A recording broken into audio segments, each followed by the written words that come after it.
네, 안녕하십니까. 2021년 IFA 코리아 텍스 컨퍼런스 두 번째 날에 오신 것을 환영합니다.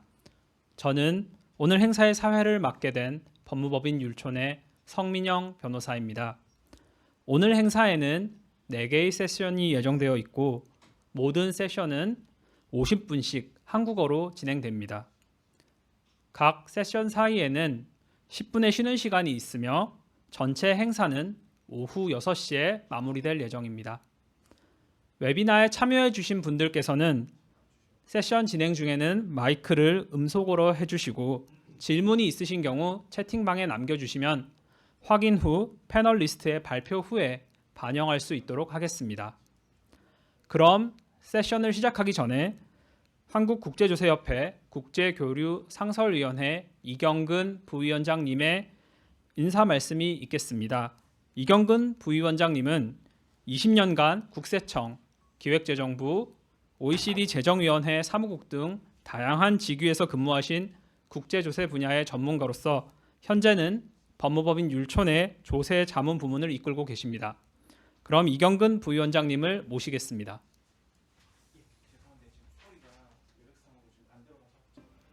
안녕하십니까. 한국국제조세협회 국제교류 상설위원회 부위원장 이경근입니다.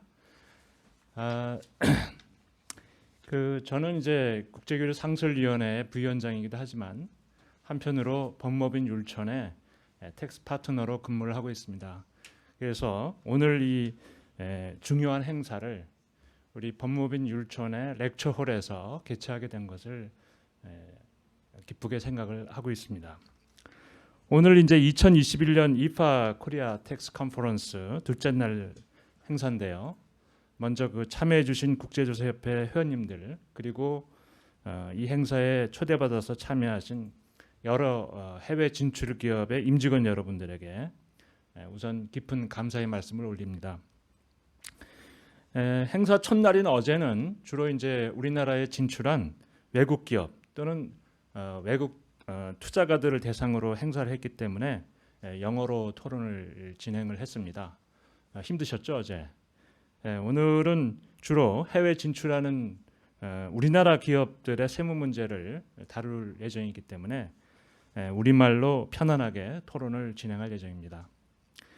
IFA 코리아 텍스 컨퍼런스는 이제 2019년 10월에 그 첫 번째 행사를 코엑스 인터내셔널 호텔에서 대면으로 개최를 한 게 처음 시작된 회의입니다. 그런데 올해하고 또 작년에는 코로나 팬데믹으로 인해서 이렇게 아쉽게도 대면을 하지 못하고 비대면으로 회의를 하게 된 것을 아쉽게 생각을 합니다만 내년 행사는 다시 대면으로 해서 단지 이렇게 토론만 하는 게 아니고 여러 소셜 이벤트도 같이 진행될 것을 기대를 해봅니다. 오늘 이 자리에 이 토론을 할 내용에 대해서 잠깐 소개를 드리겠습니다.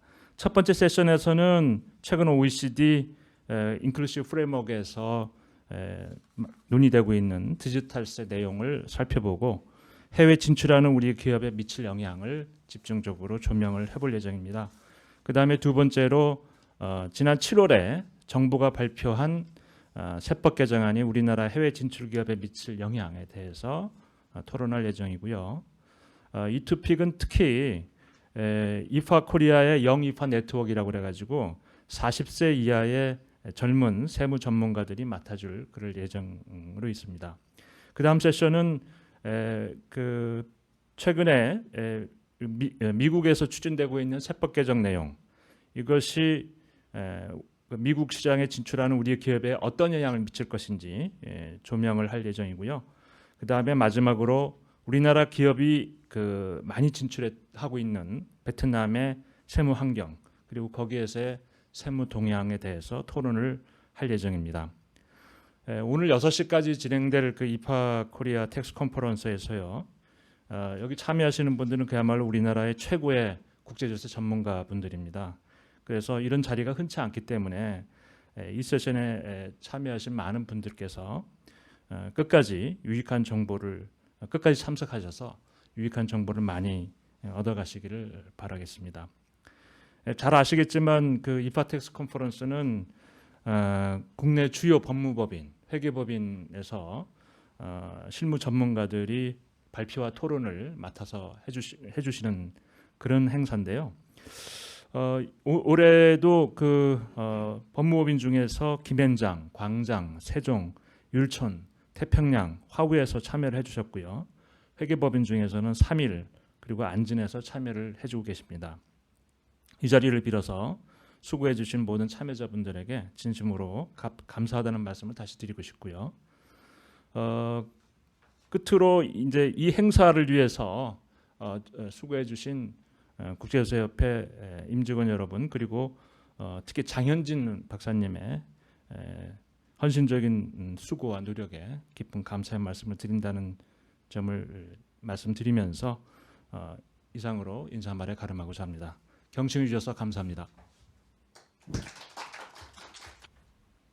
네, 그럼 오늘의 첫 번째 세션으로 넘어가도록 하겠습니다. 첫 번째 세션의 토픽은 OECD Inclusive Framework 디지털세 최종안의 주요 내용 및 해외 진출 기업의 대응 방안입니다. 이 세션의 모더레이터는 김장 법률사무소의 박윤준 고문님께서 맡아주셨습니다. 박윤준 고문님은 30년간 기획재정부와 국세청, 대통령 비서실 등을 거쳐 국세청 차장을 역임하신 자타공인 국제조세 분야의 최고 전문가이십니다.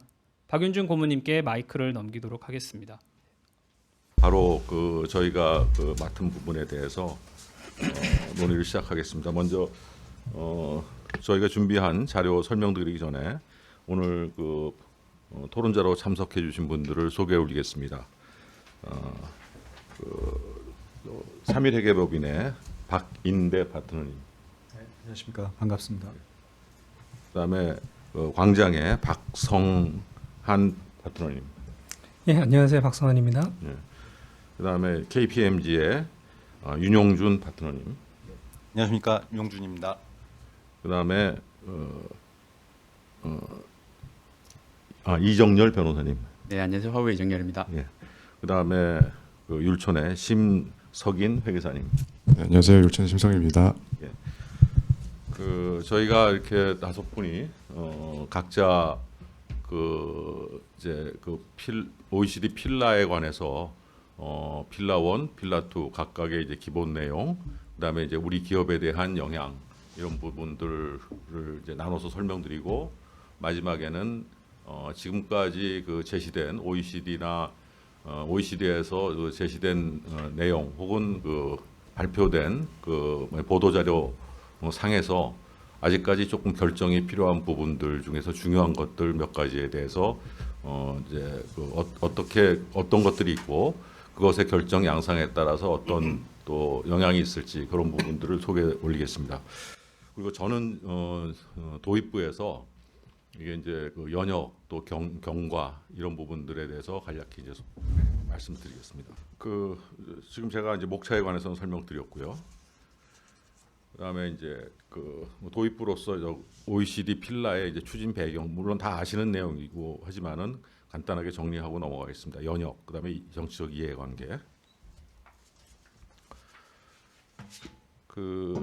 추진 배경은 다 아시다시피 결국은 이제 디지털라이제이션에 따라서 야기된 어떤 현상 결과들이 기존의 국제조세 기준 특히 이제 과세권 배분 원칙이죠.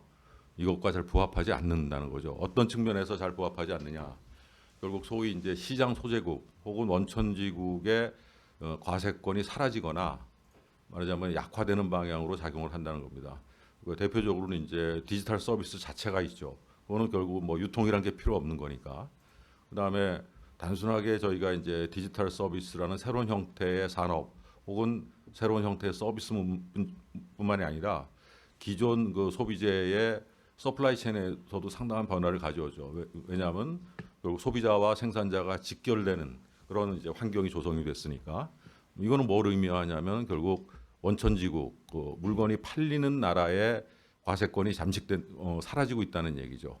그러니까 이제 이 나라들이 대체적인 원칙을 제시해달라 하고 이제 요구하게 되는 거고 이거는 주로 이제 필라 1에 관계된 거고 또 하나는 이제 결국 이제 뱁스 현상이라 해가지고 뭐 각국의 이제 제도들이 서로 상충되거나 국제조세 기준이라고 저희가 이제 국제사회에서 제시했던 그런 것들이 좀 불투명하거나 이러므로 해가지고 결국 거기다가 이제 조세 경쟁이 결합되면서 결국 과세 기반이 이제 이전되고 잠식되는 그런 이제 저세율국으로 잠식되는 현상이 벌어진 겁니다. 뭐 사실 이거는 뭐 어제 오늘의 문제가 아니라 상당히 이제 오래된 문제고 결국은 이제 이 부분에 대해서 어떤 식으로든지 대안을 마련해야겠다는 취지에서 2012년 말, 2013년 초부터 OECD를 중심으로 뱁스 프로젝트라는 이제 말하자면 대응책 논의의 작업이 이제 전개가 됐죠.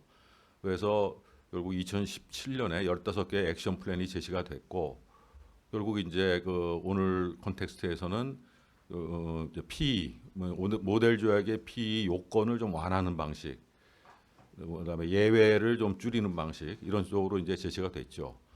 그런데 다 아시지만은 그게 이제 다자간 조약으로를 통해서 그것이 이제 집행되도록 되어 있었는데 뭐 거의 OECD에서 제시된 미봉적인 수준의 대응책도 이 사인한 나라가 거의 없죠. 7조 같은 경우는 거의 없습니다. 우리나라는 물론이고요. 그러다 보니까 결국 이거를 심각하게 생각하는 나라들은 일방주의적인 조치를 하기 시작한 것이 결국 2017년, 18년입니다. 아시다시피 뭐 유럽의 디지털 서비스 텍스라든지 유럽의 인도의 이퀄라이제이션 레비, 그다음에 영국, 뭐 호주 이런 데가 뭐 우회이익세 뭐 이런 것들로 이제 일방주의 대응을 했고, 필라 원 측면의 일방주의적 대응이고, 또 미국은 이제 트럼프 정부의 등장과 동시에 결국 필라2 IIR의 필라2의 미국 버전이죠. 길티를 이제 일방적으로 시작한 거죠.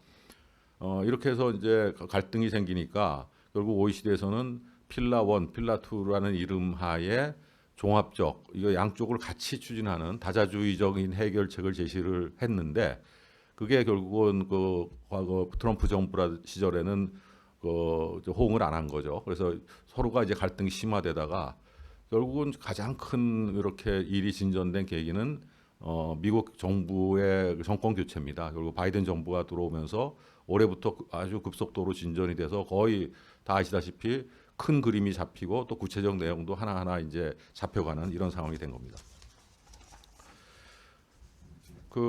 뭐 이 내용은 이제 결국 지금은 뭐 지난 10월 초 해가지고 거의 다 이제 내용이 정해졌고 그 구체적 내용에 대해서는 앞으로 이제 토론하실 분들이 이제 설명을 드릴 예정입니다. 제가 이제 이거는 뭐 이게 뭐 어떤 근거가 뭐 이렇게 어떤 출처가 있는 것도 아니고 그냥 제가 이렇게 필라 1, 2의 각국의 어떤 정치적 이해관계라고 그래가지고 한번 상대적 위치를 한번 가늠해 보시라고 표를 맞는 겁니다.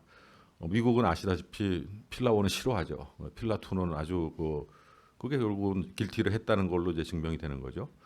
그다음에 이제 여기 보면 유럽은 필라 1을 더 선호하고 유럽 중에서도 이제 저세율 국가가 있기 때문에 아무래도 이제 필라 2에 대해서는 필라 1만큼 집단적으로 전체적으로 볼 때는 호응하지 않는 상태고, 뭐 중국 뭐 이런 나라도 시장이 크기 때문에 필라 1에 대해서 상대적으로 조금 선호도가 경도돼 있는 거 아닌가 이런 생각이 들고, 우리나라는 과연 어떤가?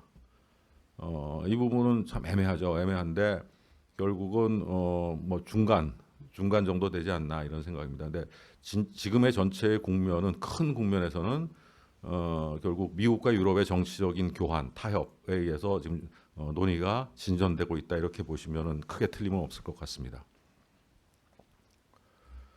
예, 그다음에 필라 1 기본 내용.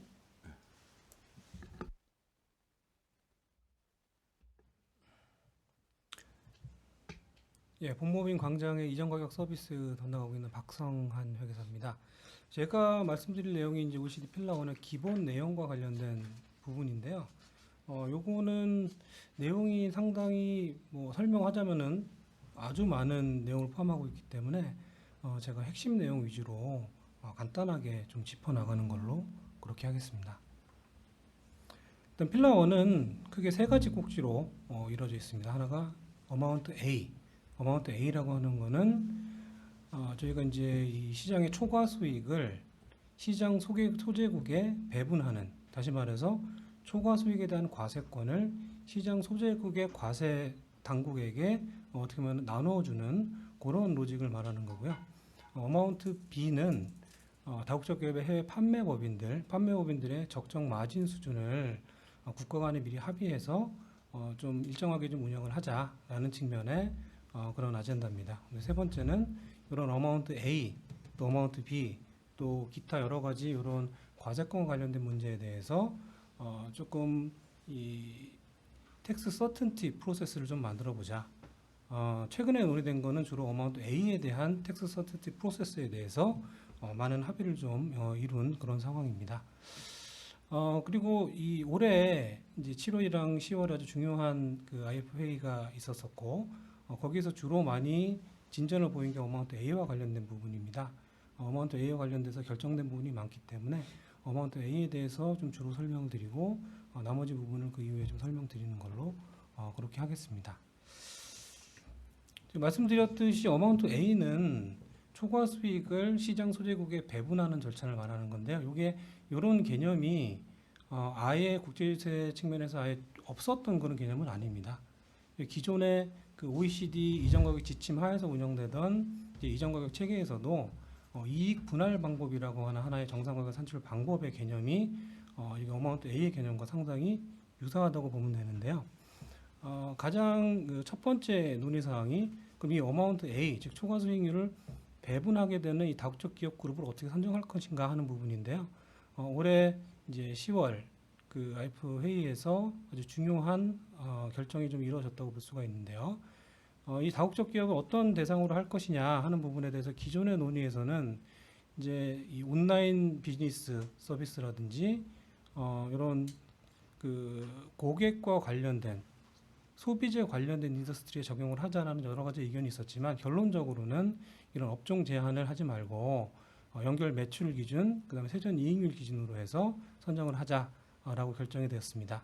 그래서 매출은 구체적으로 이제 200억 유로 이상, 우리나라 돈으로 27조 원 정도 되고요. 세전 이익률이 10% 이상인 다국적 기업 그룹의 어마운트 A를 계산해서 배분하는 것으로 합의가 되었습니다. 그럼 얼마를 어떤 방식으로 계산하느냐 하는 부분인데요. 요거는 지금 자료를 보시면 아시겠지만 첫 번째는 이제 초과 이익을 계산을 하고 그 초과 이익을 어떻게 배분을 하느냐 하는 문제인데요. 이 초과 이익을 계산할 때는 이제 10% 세전이익률 10%를 넘는 부분을 초과 이익으로 규정을 했습니다. 그래서 이 10% 넘는 부분에 대해서는 이 부분 이 10% 넘는 부분을 초과 이익으로 규정을 하고 이 초과 이익의 25%를 저희가 시장 소재국에 배분하는 배분 총량으로 그렇게 규정을 하고 있습니다. 그래서 예를 들어서 어떤 다국적 기업의 세전 이익이 15%다라고 했을 때는 10%를 초과한 부분이 5%겠죠. 그 5%를 초과 이익으로 보고 그 5%의 25%인 약 1.25% 정도를 저희 이제 시장 소재국에 배분하는 그런 형태로 결정이 됐고요. 세 번째 이제 배분할 총액이 결정됐으면은 어느 국가에 얼만큼 배분을 할 것이냐 하는 부분인데요. 이 전체 어마운트 A 부분을 시장 소재국의 매출액 비율로 배분해서 나누어 주는 이런 형태로 결정이 되었습니다. 마지막으로 하나 더 고려할 부분이 있는데요. 이거는 이제 안부시 제한 요소라고 제가 좀 적었는데 기존에 있던 법인이 충분한 이익을 이미 신고하고 있었다라고 하면 거기에다 또 추가적으로 어마운트 A를 또 그쪽에 배분하는 거는 좀 중복된 부분이 있지 않습니까? 그래서 기존에 이미 신고한 그 수익률과 그다음에 저희가 어마운트 A 로직으로 결정된 이 수익률을 비교를 해서 이제 캐핑을 적용을 하는 그런 부분. 그러니까 기존에 신고했던 수익이 충분했다라고 하면 아예 어마운트 A가 부과가 안 되는 이제 그런 형태로 될 수도 있습니다. 이게 이제 얼마를 내는가 하는 부분이었고요. 그럼 이게 어느 나라에서 내느냐? 이제 기존의 이제 그 이전가격 기준에 의해서는 이제 현지 그 국가의 고정사업장이 있는 법인이라든지 아니면 지점이 있는 부분에 대해서 과세가 됐었지만 이제 그거를 무관하게 과세 연계점이라고 하는 개념을 도입을 하게 된 거죠.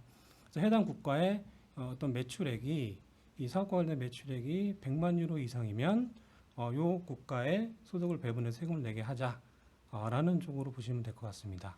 근데 이제 일괄적으로 저희가 100만 유로 이렇게 결정을 해버리면 좀 작은 국가들 같은 경우는 아예 배제가 될 부분이 있기 때문에 이게 GDP 기준을 걸어가지고 GDP 40억 유로 이하 국가 같은 경우에는 매출액 25만 유로 이상이 되면은 적용하는 것으로 그렇게 되었습니다. 그럼 세금을 어떻게 내느냐? 이게 정말 많은 국가들에 소재하고 있는 저희 법인들과 또 정말 많은 국가의 과세 당국이 다 연관되어 있는 문제이기 때문에 이런 부분을 좀 효율적으로 행정을 하기 위해서는 이런 프로세스가 필요하겠죠. 그래서 지금 결정된 부분에 의하면 논의되는 부분에 의하면은 조정기업이라는 코오디네이션 엔티티라는 조정기업을 두고요. 그 조정기업은 이제 최종 모회사가 됩니다. 그 최종 모회사가 일괄적으로 자신의 글로벌 비즈니스에 대한 부분을 어마운트 A를 다 계산을 해서 유관 과세 당국, 즉 예를 들어서 뭐 한국 본사가 있다라고 하면 국세청에다가 제출을 하고요. 그 제출된 부분을 전산 네트워크를 통해 가지고 관련된 과세 당국에 뿌려서 같이 검토하는 이제 이런 프로세스를 거치도록 하자라고 되어 있습니다. 그래서 그 결정이 되면은 일단은 조정기업이 각 그 시장 소재국에 납부를 하는 이런 형태로 진행될 가능성이 높고요. 이 과정에서 상당히 많은 뭐 분쟁이 있을 수도 있기 때문에 이 분쟁을 미연에 방지하거나 최소화하기 위한 그런 프로세스를 만들자라고 하는 논의도 있고요. 그 논의가 제가 마지막으로 말씀드릴 텍스 서티티 프로세스라고 보시면 될 것 같아요. 근데 어마운트 B 쪽으로 넘어와서요. 어마운트 B는 어마운트 A와는 별개로 저희가 그 마케팅 판매 활동에 대해서 정상 수익률을 마치 세이프 하버처럼 정해서 운영을 하자. 기존에는 납세자들이 뭐 벤치마킹을 하거나 해가지고 적정 수익률을 정하고 그 수익률과 관련해 갖고 과세 당국간의 분쟁이 상당히 많았던 게 사실이죠. 이런 부분을 간소화하자. 그리고 이제 분쟁을 좀 축소시키자라는 차원에서 논의가 되는 부분이고요. 적용 대상이나 아니면 그 세이프 하버 이익률에 대해서는 아직 논의 중입니다. 결정된 바는 없기 때문에 저희가 예의주시해야 되는 그런 부분이라고 볼 수 있겠습니다. 그 적용 범위에 대해서는 뭐 결정된 바는 없지만 기본적인 컨셉에 의하면 저희가 그 단순 마케팅 판매 활동 이외에 추가적인 뭐 무형자산을 개발하는 활동을 한다거나 마케팅 무형자산이겠죠.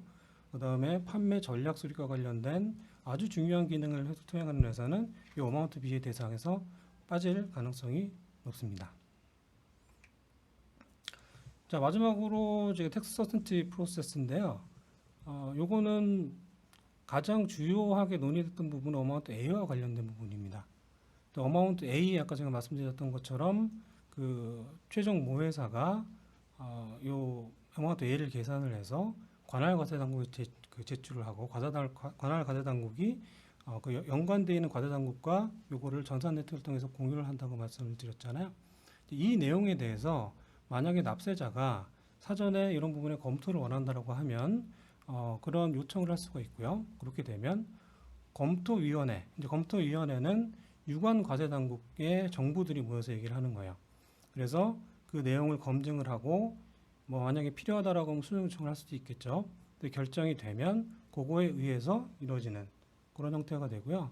만약에 검토위원회에서 이게 그 합의를 이루지 못했다라고 하면은 결정위원회라고 하는 그 과세 당국이 기속하는 해결책을 강구하는 결정위원회가 그 만들어져서 여기서 논의를 하게끔 이러한 프로세스를 만들었습니다. 근데 여기에서 만약에 결론이 디터미네이션 패널, 그러니까 결정위원회에서 결론에 대해서 만약에 납세자가 다국적 기업이 이 부분을 받아들일 수 없다라고 하면 이 프로세스 자체의 결과에 대해서 저희가 반드시 받아들여야 되는 건 아니고요. 이거는 저희가 다시 철회를 하고 만약에 필요할 경우에는 각국의 불복 절차에 의해서 문제를 해결할 수 있는 이런 절차로 구성되어 있습니다. 어마운트 B에 대해서는 지금 어마운트 A처럼 이렇게 자세한 또 상세한 이런 그 검토 과정이 아직까지 논의가 되고 있지는 않고요.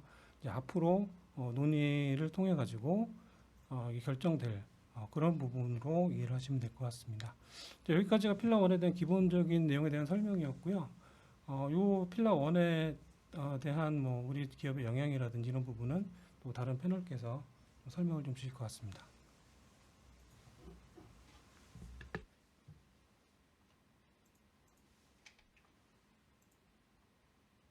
예, 바로 그 필라원의 이제 우리나라 기업들을 혹은 우리나라에 대한 영향에 대해서 말씀드리겠습니다. 이 부분을 먼저 이 부분은 사실은 예, 우리 필라원의 우리나라 혹은 우리나라 기업에 대한 영향을 생각하려면은 먼저 필라원 프로젝트의 성격을 한번 따져봐야 됩니다. 기본적으로 이거는 전 세계 국가에 기본적으로 세수를 늘리자, 세수의 증을 가져오지는 않습니다. 결국 국가 간에는 제로섬이고 결국 과세소득이 A국에서 B국으로 이전되는 거죠. 결과적으로 세금은 조금 차이가 날 수가 있죠. 왜냐하면 세율이 다를 테니까. 그렇지만 이제 시장 소재국으로서 과세소득을 받는 나라들도 필라 2에 의해서 기본적으로 15% 이상으로는 과세해야 되는 그런 제한이 따릅니다. 그다음에 결국 기업에서는 어떤 문제가 생기냐? 결국 텍스는 거의 뉴트럴한데 컴플라이언스 코스트가 상당히 이제 문제가 되겠죠. 그래서 결국 이런 측면에서 결국 이제 기업에 대한 영향도 이제 분석을 해야 될 것 같습니다. 결국 지금 OECD 측에서 추산하기로는 필라 1에 의해서 이전되는 과세 소득의 규모를 한 150조 이 정도로 이제 추산하는 거죠. 어떤 나라에서 150조가 다른 나라로 이제 그 나라에서는 줄어들고 어떤 나라는 받고 하는 이런 이제 현상이 벌어지는 거죠. 그 다음에 아까도 설명드렸지만 필라 어마운트 B는 사실은 미국이 이제 강력하게 주장하는 걸로 알려져 있고 어떻게 보면 성격상으로는 필라 1 내에서 이제 필라 1으로서 여러 거대 다국지업 기업에 불편을 주는 대신 어떤 확실성을 조금 더 보장하자는 측면의 이제 서비스 컴포넌트다 이렇게 이제 이해를 해주시면 됩니다. 그래서 유통 기능에 대해서 결국 여러 가지 이제 국가 간에 이제 분쟁이 발생하는데 이 부분을 OECD가 결국 좁은 렌즈가 될지 특정한 포인트가 될지는 지금 알려지지 않고 있지만은 대략 확실하게 좀 정해서 이 분쟁을 이제 방지를 하겠다 하는 그런 이제 취지를 갖고 있는 거죠.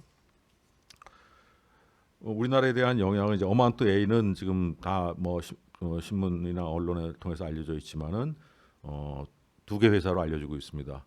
그러면 이 2개 회사가 외국에다가 세금을 내고 결국은 이제 우리나라 정부에서 세액 공제나 이런 방식을 통해서 환급을 하거나 이제 그 세금을 줘야 되는 거죠. 그래서 결국 근데 생각보다 그렇게 많지는 않죠. 종전의 기준에 따르면은 상당히 이제 많은 기업이 대상이 될 텐데 지금 현재로는 2개로 알려져 있고 또 27조 이상의 매출액을 가진 기업은 많습니다 우리나라에. 그렇지만은 그 세전 이익률 10%가 그거를 초과하는 나라들은 많지 않고 다만 경우에 따라서 10% 언저리에 있는 회사들은 포함이 될 가능성이 생기겠죠. 그다음에 또 7년 뒤에 이제 이 매출액 기준이 좀 떨어지게 되면 아무래도 조금 더 많아질 가능성이 있습니다. 그 세수에 대한 영향은 어떤지 결국은 아웃바운드 우리 기업들은 기본적으로 우리나라 정부에서 이제 마이너스죠 세수 측면에서 그런데 이게 결국은 이제 외국계 회사들 특히 이제 우리가 잘 아는 무슨 뭐 가파 뭐라고 알려진 뭐 그런 그 디지털 서비스 회사들 혹은 명품 혹은 의약품 이런 쪽에 이제 인바운드 쪽에서는 조금 이제 플러스가 생기겠죠.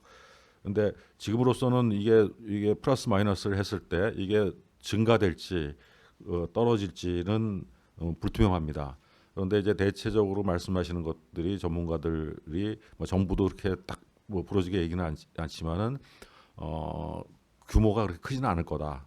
순 플러스가 되든 마이너스가 되든 뭐 이렇게 지금 생각하고 있으니까 이제 이건 좀 여론의 기대하고는 조금 다르다 이렇게 이제 얘기를 할 수 있겠어요. 그 다음에 어마운트 B는 뭐 아까도 말씀드렸지만은 이거는 결국 인바운드 아웃바운드 포함해서 결국 그 소재국 과세 당국의 말하자면 도전 이전 가격 검증이라든지 과세 그 어떤 시도를 사실은 제약하는 쪽으로 작용하겠죠. 그러니까 이거는 이제 뭐 그런 영향이 있는 거고, 결국 기업으로서는 이거를 인스코프가 각득돼 가지고 확실성을 부여받는 것이 좋지 않을까 하는 그런 그 말하자면 기본적인 생각을 가지고 있습니다.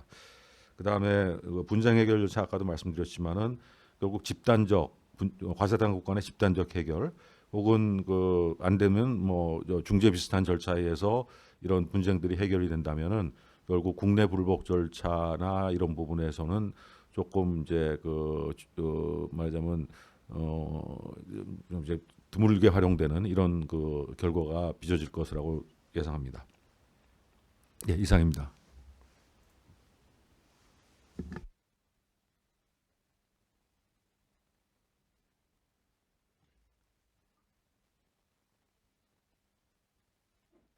네, 안녕하십니까. 필라2 기본 내용에 대한 소개를 맡은 화웨이 이정열 변호사입니다.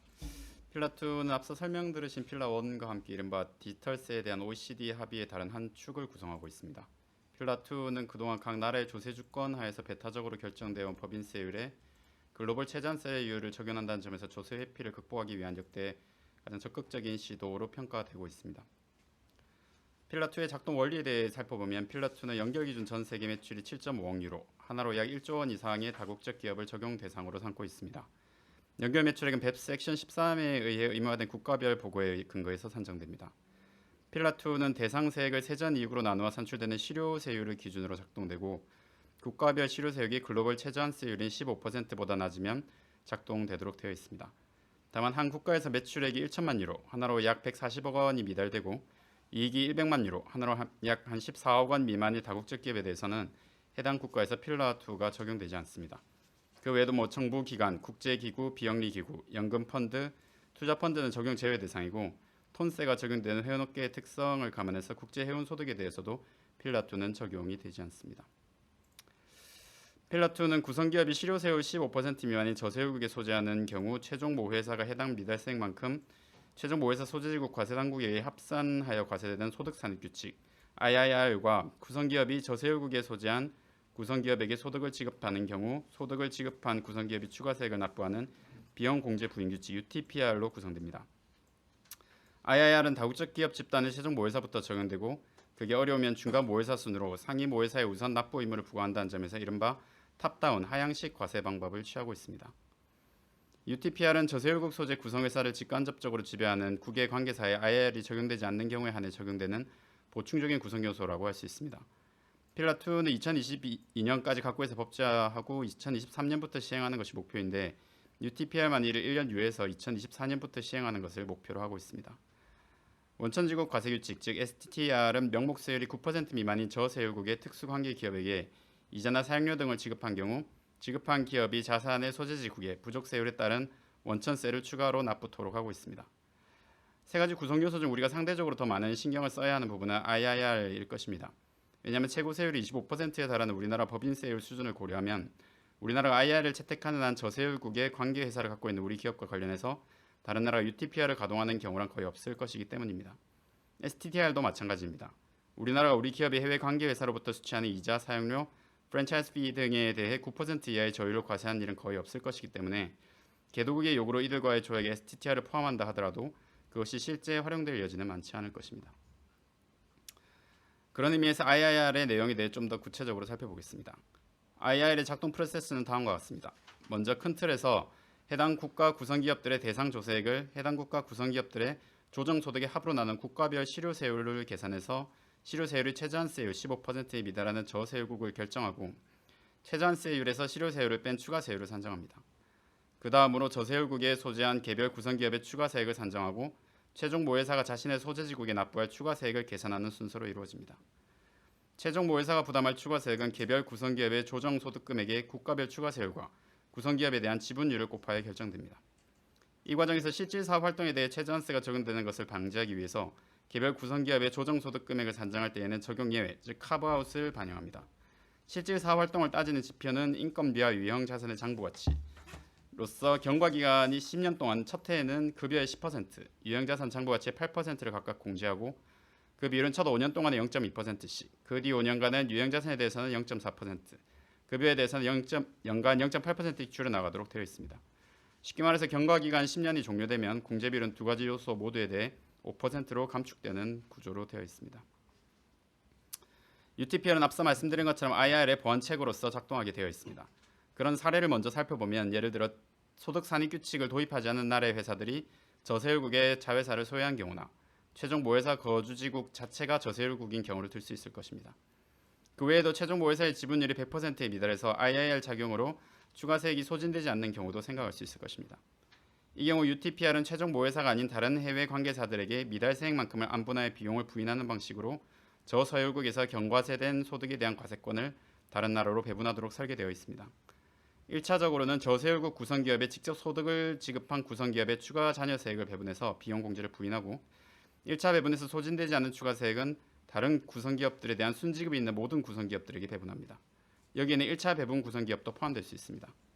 다른 구성기업에 대한 순지급액이 없는 경우에는 배분 대상에서 제외되고 1차 배분과 2차 배분을 통해 구성기업별 배분 한도까지 배분된 경우에는 미소진 추가세액은 소멸하도록 되어 있습니다.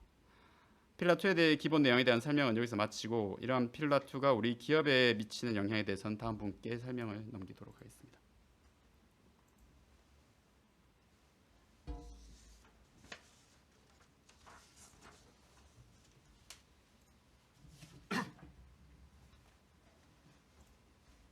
네, 안녕하세요. 저는 삼정 KPMG 이전가격 관세본부의 윤용준 회계사입니다.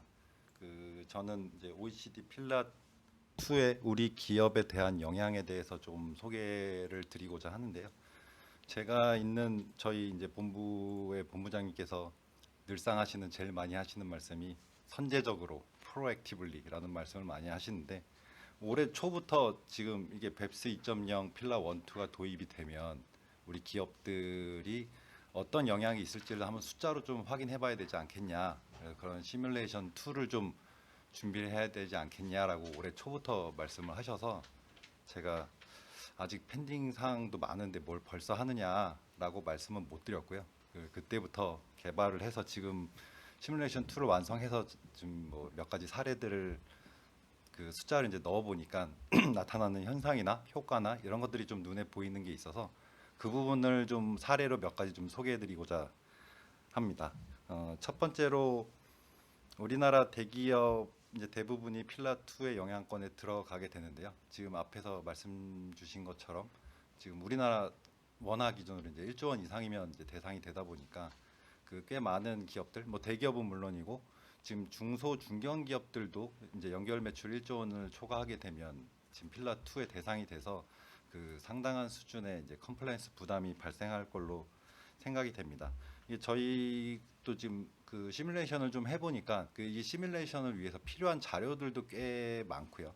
그다음에 그런 자료들을 취합을 해서 이제 숫자를 돌려보면 이게 뭐 아시다시피 이제 전에 국가별 보고서는 지금 어떻게 보면 3장짜리 이제 서식인데 그 서식을 작성하는 것도 아마 매년 이게 매뉴얼로 수작업을 하게 되면 꽤 많은 시간들이 소요가 될 텐데 지금 필라2 같은 경우는 그 현지 법인들의 법인세뿐만 아니라 뭐 STTR이라든지 만약에 CFC 규정이 적용이 되면 그 부분도 좀 계산에 반영이 돼야 될 거고요.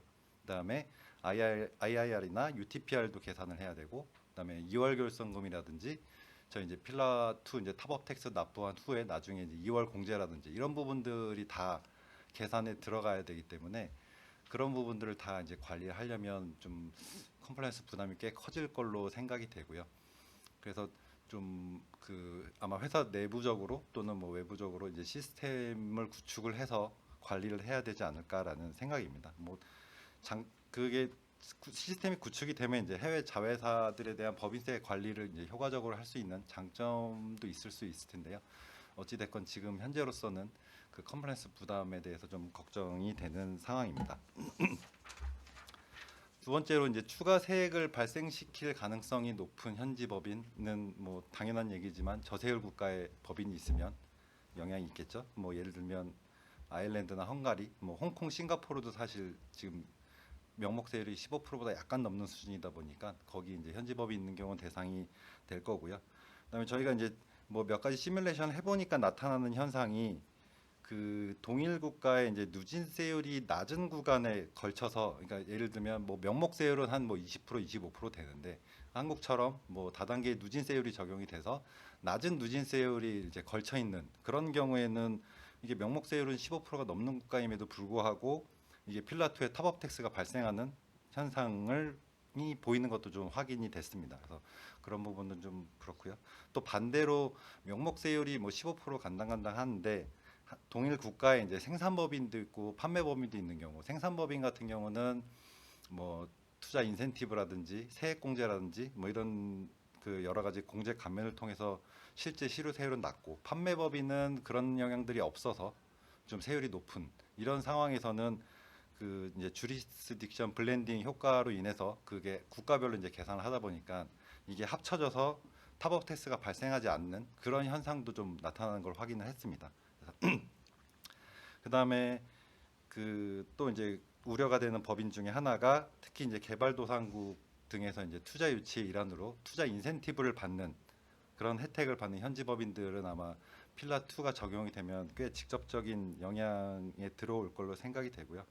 이 지금 필라1, 2 관련돼서 발표가 될 때 사실 기업들이 제일 많이 물어보는 질문 중에 하나가 그겁니다. 그래서 이미 지금 인센티브 받고 있고 그거에 대한 유효 기간이 아직 꽤 남아 있는 상황인데 이게 필라2가 도입이 됨으로써 그 영향에 대한 우려가 많이 있다. 그래서 이 부분에 대해서는 그러니까 기존에 지금 제공되고 있는 인센티브에 대해서는 좀 어느 정도의 대책이 반영이 돼야 되지 않을까라는 생각이 좀 들고요. 그다음에 뭐 또 최근에 저희 기업들 중에 이제 문의해 오신 회사 중에 하나는 조만간 지금 이제 그 현지에다가 대규모 설비 투자를 하거나 공장을 이제 신설할 계획을 갖고 있어서 그 국가나 지자체 이제 정부랑 인센티브와 관련된 이제 논의를 하려고 계획을 하고 있다고 합니다. 그래서 이게 지금 인센티브도 마찬가지로 이제 법인세 감면 등의 이제 인센티브가 제공이 되면 이제 필라2가 도입됐을 때는 그 효과가 이제 상당 부분 감소가 될 수 있기 때문에 이런 부분들을 고려를 해서 이제 정부나 지자체랑 이제 협의할 수 있게 지금 뭐 시뮬레이션 준비를 하고 있는 상황입니다. 그리고 뭐 그 외에 시뮬레이션을 해보니까 좀 공통적으로 나타나는 효과가 하나 있었는데 좀 회사마다 다르긴 하겠지만 저희 이제 그 서브스턴스 카브아웃 효과가 이게 생각보다는 그렇게 크지 않다라는 좀 그런 점들이 이제 확인이 됐습니다. 그래서 저희가 뭐 숫자를 넣어봤을 때 적은 경우에는 이 효과가 글로벌 인컴 이제 감소를 한 2% 정도밖에 감소를 못 시키는, 뭐 많아야 한 10% 이 정도밖에 이제 숫자가 나타나지 않는 점이 있어서 사실 좀 개인적으로 좀 아쉬움이 좀 있고요. 사실 CFC 규정, 기존에 있는 CFC 규정은 사실 고정 시설을 갖고 이제 실질 사업을 영위를 하면 CFC 규정 적용을 아예 이제 배제해주는 이제 규정이 있는데 지금 필라2에는 이런 예외 사항은 없는 대신에 그 대체하기 위해서 이제 서브스턴스 카브아웃이라는 제도가 있는데 그 효과가 생각보다는 크지 않다라는 점이 좀 아쉬운 점이 있고요. 그다음에 STTR에 대한 그 효과는 조금 그 실효세율을 늘리는 효과를 좀 나타내는 현상도 좀 발견을 했습니다. 특히 이제 사용료에 대해서 5%로 원천징수를 이제 기존의 조세 조약에 따라서 기존에 5%로 원천징수하는 케이스가 이게 이제 STTR이 적용이 되면 9%로 올라가기 때문에 그 부분에 대한 효과가 이제 좀 반영이 되는 그런 모습도 좀 볼 수 있었습니다. 그다음에 투자 유치를 위해서 각국이 제공하는 조세 감면 정책에 대해서 또 마지막으로 좀 말씀을 드리면 앞서 말씀드린 바와 같이 이제 필라2가 적용이 되면 그 법인세 감면에 대한 인센티브는 그 효과가 상당히 줄어들 것으로 예상이 되고요. 그래서 지금 향후 가까운 시일 내에 지금 뭐 투자 유치 관련된 인센티브 논의를 그 현지 정부나 지자체와 논의를 할 때는 법인세 감면보다는 이제 부가가치세나 관세 같은 간접세라든지 아니면 뭐 그 부동산을 취득할 때 발생하는 취득세 등의 이제 거래세라든지 또는 그 부동산을 보유하고 있음으로써 납부해야 되는 재산세 같은 이제 보유세 이런 쪽에 이제 그 필라2 계산에 포함되지 않는 그 간접세나 보유세 등의 인센티브에 대해서 좀 유도를 할 필요가 있을 것 같고요.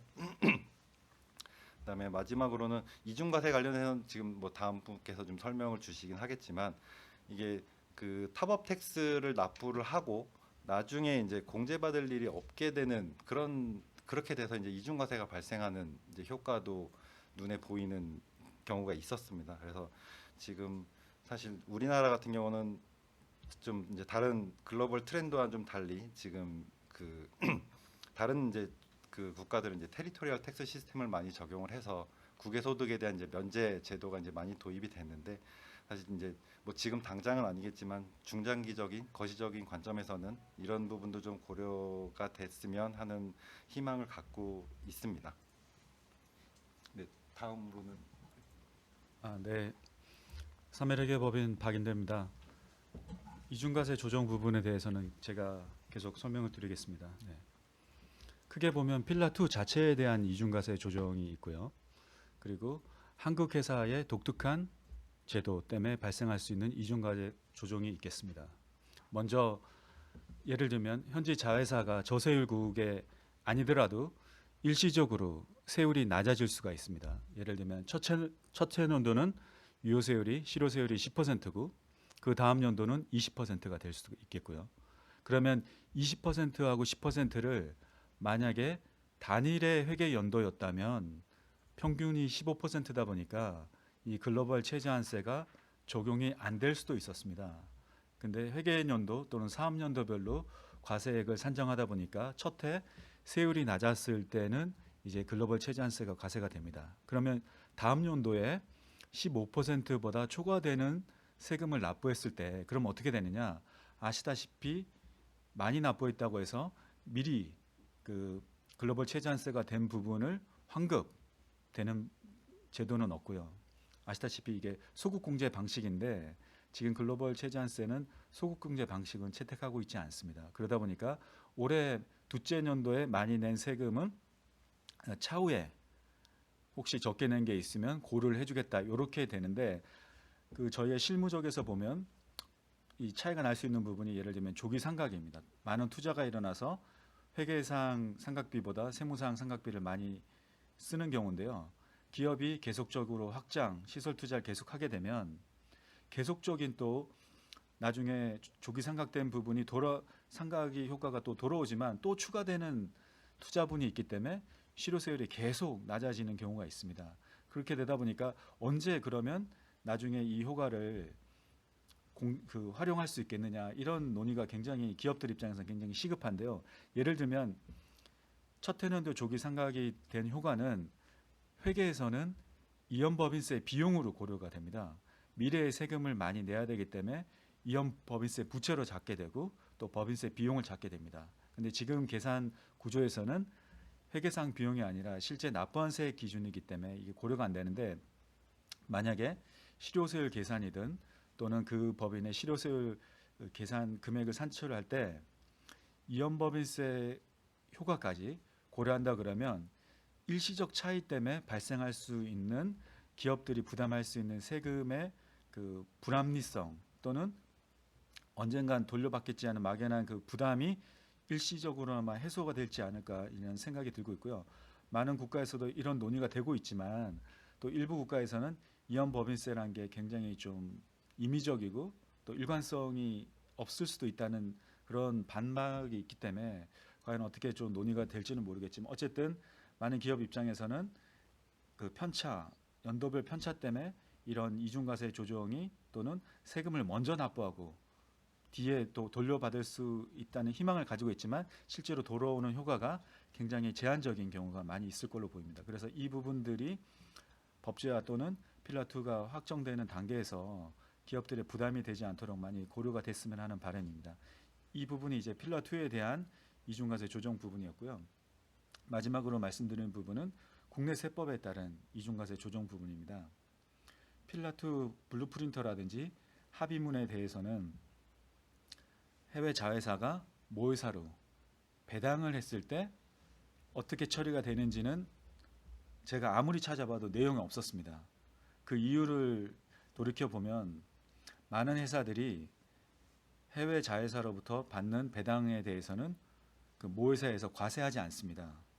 해외 원천 소득 면제 방식을 채택하고 있기 때문인데요. 그러다 보니까 필라2 논의에서는 본사가 배당을 받을 때 어떻게 처리해야 되는지는 논의를 크게 할 필요는 없어 보였다고 생각이 되고요. 다만 우리나라는 외국 납세 공제 방식을 채택하고 있습니다. 해외에서 받는 소득에 대해서는 무조건 소득으로 과세가 됩니다. 네. 그리고 해외에서 낸 게 있다면 공제를 해줄 텐데 과연 이 글로벌 최저한세가 해외 원천 소득이냐 또는 외국 납부세 공제냐에 대한 데피니션 자체가 지금 아직 초기 단계인 것 같습니다. 근데 기업 입장에서 보면 해외 자회사에서 발생한 소득이 어쨌든 글로벌 최저한세로 일부 15%까지는 냈기 때문에 만약에 한국 법인세율이 25%라 그러면 25%를 똑같이 내게 되면 기왕에 15%낸 부분과 한국에서 법인세율 25%낸 부분이 있어서 결국은 산술적으로 말씀드리면 40%를 내게 되는 그런 문제가 발생할 수도 있습니다. 그러다 보니까 기왕에 15% 납부한 세액은 기납부세액이든 외국 납부세 공제든 어떤 식으로라든지 이중과세 조정이 확실히 되어야지만 한국 기업들이 해외 진출이나 투자에 불이익을 다른 기업에 대해서 받지 않을 걸로 보이고요. 차체에 이 외국 납부세 공제 제도를 확대하거나 또는 국외소득 면제 방식으로 전격적으로 그 전환하는 방안도 필라 2에 맞춰서 같이 고민해 보는 게 아주 적절한 시점으로 생각이 됩니다. 네, 이상입니다.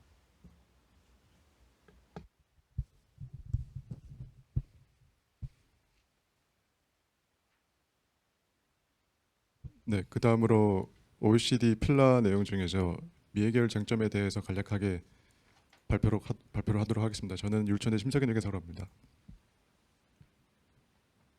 그 필라1 관련해서 먼저 말씀을 드리면 시장 소재지국 원천 과세권과 연동된 어마운트에 대한 세이브 하버나 캡의 설정이라고 제가 그 블리 포인트 1에 썼는데 기본적으로 이제 어마운트에 대해서 초과 이익이 발생하면 해당 시장 소재지국에서 과세가 일어나지만 세이프 하버를 초과하는 이익을 이미 납부를 했다면 그 부분에 대해서는 과세가 면제됩니다. 그런데 아직 이 그 세이프 하버의 제한액이라든지 세이프 하버 적용 대상 금액이 아직 확정되지 않아서 이 부분이 어떻게 확정되는지 여부에 따라 현지 기업이 현지에서 어마운트에 대해서 추가 세액을 납부할 것이냐 여부가 결정된다는 점에서 향후 추가적인 모니터링이 필요할 것 같습니다. 그리고 두 번째는 이제 절차적 분쟁 해결 절차에 대한 부분인데요. 그 작년 10월 블루프린터에서는 아까 박 회계사님께서 이제 말씀 주신 것처럼 검토위원회와 결정위원회의 그런 프로세스를 가지는 Early Certainty 프로세스라는 것이 제시가 됐는데 근본 10월달에 OECD 합의문에는 의무적인 기속력을 가지는 분쟁 해결 절차를 통해서 어마운트 A와 관련된 TP나 P 등 모든 과세 분쟁을 해결한다고 이제 명시되어 있는데 그 해결 절차가 검토위원회, 결정위원회 이런 부분에 대한 해결 절차인지 아니면 기존의 맵 규정에 따른 것인지가 명확하지 않은 측면이 있는 것 같습니다. 그래서 따라서 향후에 이런 분쟁 해결 절차가 특히 어마운트의 TP나 P 같은 경우에는 기존의 맵에 따라서도 분쟁이 해결될 수 있는 여지가 있는 그런 부분이기 때문에 이런 부분들이 어떠한 분쟁 해결 절차를 통해서 해결될 수 있을지에 대해서 좀 모니터링이 필요한 것 같습니다. 그리고 세 번째 어마운트 B에 대한 부분인데요. 이 부분은 사실 아직 제시는 돼 있지만 적용 대상 기능의 범위라든지 아니면 뭐 그런 부분들이 아직 많이 명확히 설정되어 있지는 않은 것 같습니다. 특히 이제 그 실제로 재판매를 활동을 하지는 않지만 판매 중개업을 영위하는 회사들 같은 경우에는 이러한 회사들이 수행하는 기능에 대해서 이것을 어마운트 B 적용 대상이 되는 마케팅 유통 활동으로 볼 수 있을지 만약에 볼 수 있다면 그 그 어마운트 B 산출을 위한 정상 이익률 계산 시 필요한 그 정상 가격 산출 방법으로 매출액 기준 영업이익률이 아닌 예를 들어서 베리 레이시오 같은 또 다른 이익 수준 지표를 적용할 수 있을지 여부가 아직 추가적으로 검토돼야 될 것 같고요.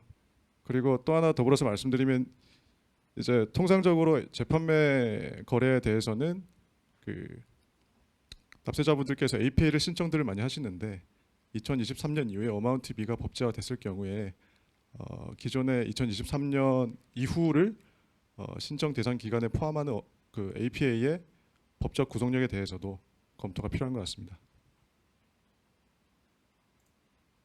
그리고 네 번째 분리 포인트 관련해서 이 부분은 약간 좀 테크니컬한 부분인데요. 기본적으로 이제 어마운트 A 적용 대상 여부를 판별함에 있어서 그 연결 기준 이익률이 10% 미만 그 10%를 초과한지 여부를 그 확인해야 되는데 만약에 다국적 기업의 연결 손익이 손실을 발생했을 경우에는 그 손실은 이제 그 차후 년도에 이익률 계산 시 손실에 대해서 공제를 하도록 되어 있습니다. 그런데 여기서 문제가 되는 거는 공제 대상 손실을 계산함에 있어서 단순 손실 금액 자체만을 공제 대상으로 볼지 아니면 기준 이익률이 되는 10%와 손실률 자체 그 10%와 손실률의 차이를 손실로 간주를 할지 여부가 아직 결정되지 않은 것 같고요. 그 예를 들어서 어떤 특정 기업이 1차 연도에 마이너스 3%의 손실을 기록했다. 그런데 만약에 제가 처음에 말씀드린 것처럼 손실만을 6월 공제 대상으로 본다면 3%에 해당하는 금액만큼만 차후 연도에 연결이익 계산 시 공제될 수 있겠지만 두 번째 말씀드린 것처럼 기준이익률 10%와의 차이만큼을 손실로 간주해 버리면 그 차후 연도에 이제 손실 2월 공제될 수 있는 손실이 13%분이 되기 때문에 경우에 따라서는 차후 연도에 어마운트 A가 발생되는지 여부가 결정될 수도 있을 만큼 중요한 부분인 것 같습니다. 그래서 이 부분 아직 결정이 안 된 것 같고 추가적인 모니터링이 필요한 것 같습니다. 그리고 특수한 거래에 대한 이제 매출 기속 기준이라고 제가 썼는데요. 일단 기본적으로 OECD는 중간재 같은 B2B 거래에 대해서도 그 어마운트의 적용 대상이라고 지금 보고 있는 것 같습니다. 그런데 문제가 되는 것은 B2B 거래에 대한 매출 기속으로 매출 기속이 되는 시장 소재지국으로 어디를 잡을 것이냐가 아직까지 쟁점으로 남아 있는 것 같습니다. 예를 들어서 그 해외 벤더가 반도체를 삼성에 판매한다고 했을 때 그 해외 벤더가 판매하는 그 반도체 시장 소재지국이 그 삼성이 소재한 한국이냐 아니면 삼성이 반도체를 만들어서 외국에 수출할 때의 그 수출 국가냐 이런 부분이 있고요. 어떻게 결정되느냐에 따라서 국가 간 과세권이 확연히 달라질 수 있기 때문에 이 부분에 대해서도 그 지속적인 모니터링이 필요한 것 같습니다.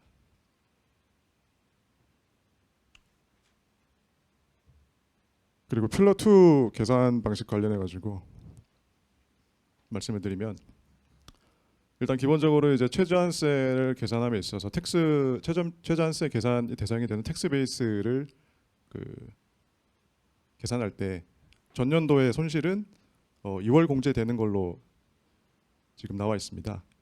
그런데 여기서 문제가 되는 것이 만약에 어떠한 다국적 기업이 필러 2를 적용받기 이전에 그런 손실분 소위 프리레즘 러스가 어느 정도 기간까지 소급해서 그 차후 년도에 2월 공제가 되는지 여부가 아직 결정되지 않은 것 같습니다. 그래서 이 부분이 어느 정도까지 커버가 되느냐에 따라서 최저한세 텍스 베이스 자체가 달라질 수 있기 때문에 좀 지켜봐야 될 것 같고요.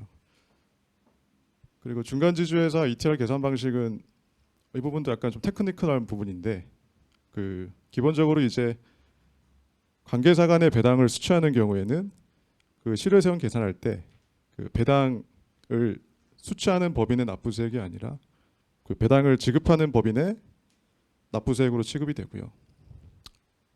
실효세율 계산할 때 그 분자가 이제 구성하는 게 납부세액인데 배당을 지급하는 법인의 분자를 구성함으로써 배당 지급 법인의 ETR이 올라가는 효과가 있고요. 그리고 분모 같은 경우에도 배당 수취 법인의 소득으로 그 분모에 산입되지 않습니다. 그래서 이러한 경우를 상정해 볼 수 있을 것 같습니다. 그 최종 모회사가 있고요.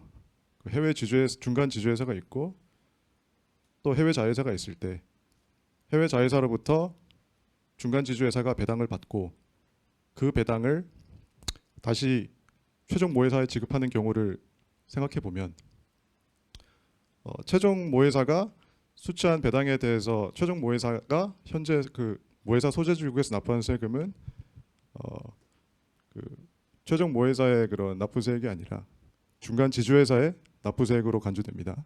실효세율 계산 시. 그와 동시에 해외 자회사로부터 그 중간 지주회사가 받은 배당 소득 또한 중간 지주회사의 배당 소득으로 산입되지 않습니다. 따라서 이 경우에 ETR이 상승한 효과가 있는데요. 그런데 여기서 만약에 중간 지주회사가 배당 소득 이외에 다른 사업을 영위하고 있을 경우에 문제가 발생할 수 있습니다. 예를 들어서 다른 사업을 영위하면서 그 현지에서 조율의 세율을 적용받다가 이제 그 배당 소득에 대한 실효세율 효과를 통해서 이런 조율의 그런 과세가 상쇄되는 효과가 발생할 수 있고요. 이 경우에 그 다른 사업에 대한 최저한세 과세권이 이제 상실된다는 측면에서 좀 문제가 될 여지가 있습니다. 아직까지 이 부분에 대해서는 뭐 명확히 가이드라인은 없는 것 같습니다. 그리고 세 번째는 이렇게 기본적으로 미국의 이제 길티나 이런 과세 제도와 이제 그 입법 취지나 과세 규모, 과세 구조가 중첩되는 부분이 있어서 그래서 이제 금번 10월달에 이제 OECD 합의안에서는 기업 간의 공정 경쟁의 장을 마련하기 위해서 두 체제가 공존할 수 있는 방안을 모색해 보겠다. 뭐 이렇게 제시는 하고 있는데 어떠한 방식으로 어떠한 부분까지 공존이 될지는 아직까지 좀 불확실한 측면이 있는 것 같습니다. 그리고 4번은 좀 지엽적인 부분이라서 시간 관계상 패스하도록 하겠습니다. 감사합니다. 예, 이것으로서 저희 그 토픽 5, 그 필라에 대한 그 발표와 발표를 마치겠습니다. 지금 시간 관계상 저희가 이제 질문 답변은 어려울 것 같고 지금이 이제 11분인데 한 5분 정도 이렇게 좀 쉬시고 그다음에 다시 그 다음 토픽에 대한 그 논의를 이어가는 걸로 이렇게 하겠습니다. 예, 경청해 주셔서 감사합니다.